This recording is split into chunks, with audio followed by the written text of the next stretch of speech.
This video is going to my godchildren, and I hope you enjoy reading as much as I do. And I'm going to read you a book today. This book is called The Sweetest Fig. It's by Chris Van Allsburg. And he also wrote Jumanji, and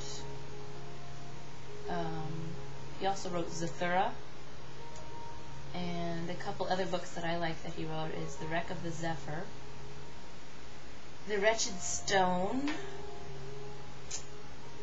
and A Stranger. It's a really good book. So here it is, The Sweetest Fig by Chris Van Allsburg. Monsieur Bibot, the dentist, was a very fussy man. He kept his small apartment as neat and clean as his office. If his dog Marcel jumped on the furniture, Bibot was sure to teach him a lesson, except on Bastille Day. The poor animal was not even allowed to bark. Here's a picture of Monsieur Bibot. There's Marcel over here.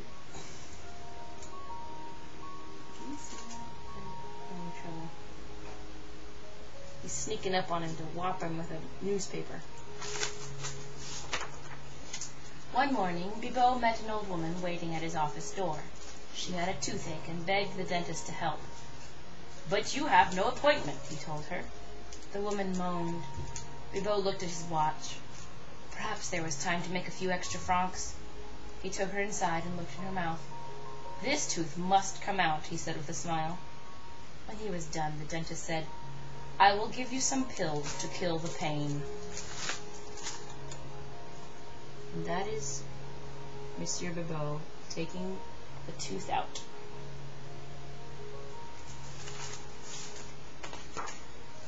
The old woman was very grateful. "I can't pay you in money, but I have something much better." She took 2 figs from her pocket and handed them to Bibot. "Figs?" he said angrily. "These figs are very special," the woman whispered. "They can make your dreams come true." She winked at him and put her finger to her lips. It was clear to Bibot that the woman was crazy. He set the figs down and took her by the arm.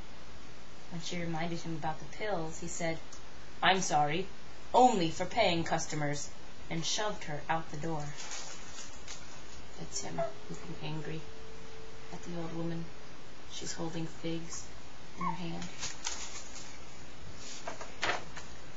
That evening, Bibot took his little dog to the park. Poor Marcel loved to sniff the tree trunks and bushes, but whenever he stopped, Bibot would pull sharply on the leash. Just before going to bed, the dentist had a small snack. He sat at his dining room table and ate one of the figs the old woman had given him. It was delicious, possibly the finest, sweetest fig he had ever tasted. And there's Marcel looking up at him.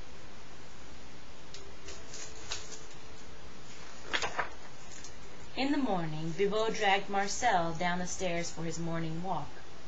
The steep steps were hard for the short-legged dog, but Bibot wouldn't think of carrying his pet. He hated to get Marcel's white hairs on his beautiful blue suit. As he walked along the sidewalk, Bibot could not help noticing people look at him. "They are admiring my suit," he thought. But when Bibot saw his reflection in the window of a cafe, he stopped in horror. He was dressed only in his underwear.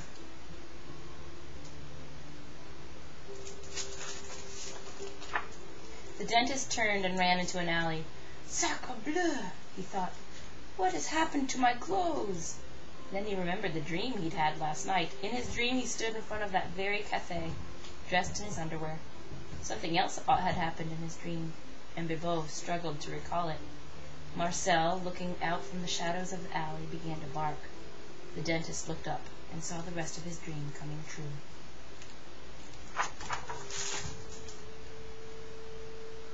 They're looking out from the alley.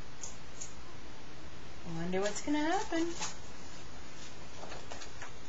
No one noticed Bibot as he ran home in his underwear. All the eyes of Paris were fixed on the Eiffel Tower, which slowly drooped over as if it were made of soft rubber. Bibot understood now that the old woman with the figs had told him the truth. He would not waste the second fig.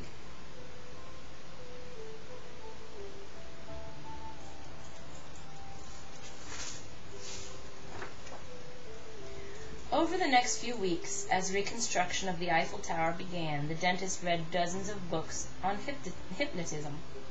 Each night before he went to sleep, he gazed into a mirror and whispered over and over, "Bibot is the richest man on earth. Bibot is the richest man on earth." He's looking in the mirror, trying to maybe change his dreams.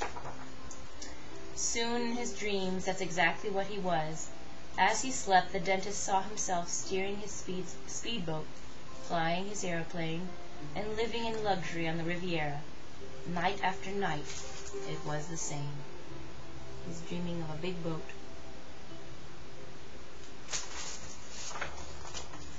One evening, Bibot took the second fig from his cupboard. It would not last forever. Tonight, he thought, is the night. He put the ripe fruit on a dish and set it on his table. Tomorrow he would wake up the richest man in the world. He looked down at Marcel and smiled. The little dog would not be coming along. In his dreams, Bibot had Great Danes. So Marcel is just a little dog, but Bibot wants to have a bigger dog.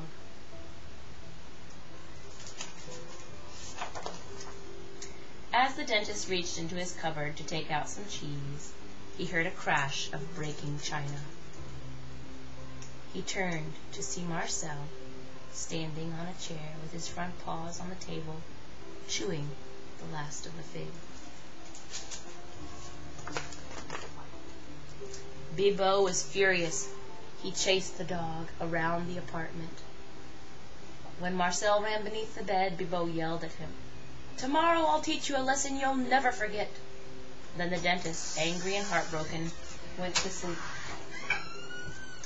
When he woke up the next morning, Bibot was confused. He was not in his bed. He was beneath it.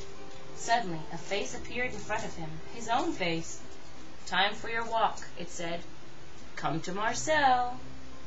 A hand reached out and grabbed him. Bibot tried to yell, but all he could do was bark. And that's the end. I liked the end. It kind of had a twist, and it was pretty fitting, I think. But I hope you enjoyed the book. Goodbye.